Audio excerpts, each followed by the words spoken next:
Bus సౌకర్యం, RTC కార్యకలాపాలపై ముఖ్యమంత్రి సమీక్షించి పలు సూచనలు చేశారు. ఈ సమావేశంలో రవాణా శాఖ మంత్రి పొన్నం ప్రభాకర్, ప్రధాన కార్యదర్శి శాంతకుమారి, ఇతర ఉన్నతాధికారులు పాల్గొన్నారు. ఇప్పటి వరకు 83.42 కోట్ల మంది మహిళలు ఉచితంగా ప్రయాణం చేయగా తద్వారా ప్రయాణికులకు 2840.71 కోట్లు ఆదా అయినట్లు అధికారులు చెప్పుకొచ్చారు.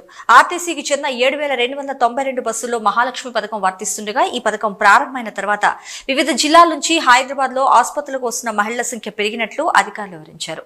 మహాలక్ష్మి పథకం అత్యద్భుతమైన ఫలితాలు వరిస్తుందని ఈ సందర్భంగా అధికారులు వివరించారు.